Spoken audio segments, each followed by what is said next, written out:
Man muss sich das ungefähr so vorstellen. Das Tückische an der Parodontitis ist, dass sie nicht schmerzhaft ist. Ein Indikator ist Zahnfleischbluten. Aber die Entzündungsfläche einer Parodontitis ist oftmals so groß wie der Rücken einer Hand. Das ist natürlich eine große Entzündungsfläche. Sie dürfen sich das so vorstellen, Sie haben in Ihrem Mund ungefähr 500 Bakterien und Keime. Viele von denen gehören dahin und sind da auch sozusagen notwendig. Aber es gibt 3, 4, 5 pathogene Dentalkeime, die sollten da definitiv nicht sein. Sind diese vorhanden, kann es zu einem Knochenabbau kommen. Aber durch die eigentlich blutende Wunde, die man nicht sieht, gelangen diese Keime in den gesamten Körper über die Blutbahn. Wir finden pathogene Dentalkeime heute an Stellen, wo sie überhaupt nicht hingehören. Knieprothesen, Hüftprothesen, Herzklappen, Brustimplantate, in Föten abgegangener Totgeburten. Da gehören keine Dentalkeime rein. Wie sind die da reingekommen?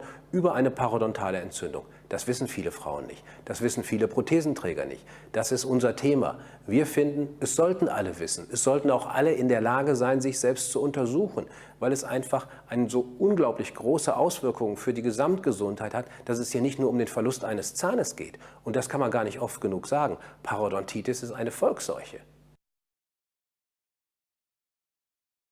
Entscheidend ist eigentlich, dass die Parodontitis weltweit völlig unterschätzt wird, dass die Weltgesundheitsorganisation mittlerweile aber dazu festgestellt hat, dass es die größte chronische Erkrankung weltweit überhaupt ist.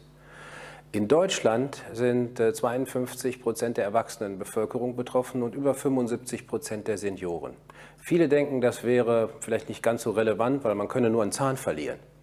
Aber Parodontitis ist viel mehr und steht in starker Wechselwirkung mit vielen chronischen Volkserkrankungen wie Diabetes, Rheuma, Arthritis, Herz-Kreislauf-Erkrankungen, aber auch bei Frauen mit Kinderwunsch definitiv mit dem Thema Frühgeburtlichkeit. Aus diesem Themenblock heraus kann man eigentlich sagen, die Parodontitis ist höchst relevant, weil sie im Endeffekt Auswirkungen auf andere Erkrankungen hat, die wesentlich mehr Probleme verursachen können als nur ein Zahnausfall.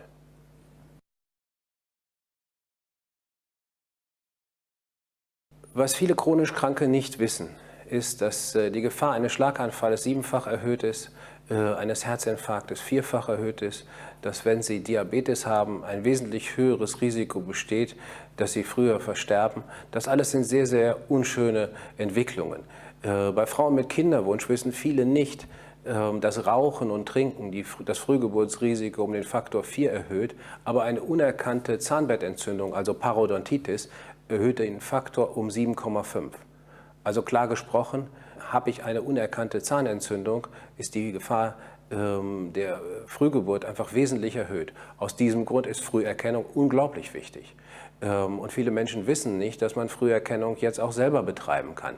Das ist unser Thema. Wir sind im Bereich Diagnostik und Forschung seit vielen Jahren unterwegs und haben uns mit dem Thema Zahnerkrankungen beschäftigt, um letztendlich Früherkennungsdiagnostik jedem möglich zu machen. Also die Gesundheit in die eigene Hand nehmen ist unser Thema, Technologien und Diagnostiktechnologien sozusagen zu entwickeln, die man zu Hause sehr einfach verwenden kann, genauso wie ein Schwangerschaftstest.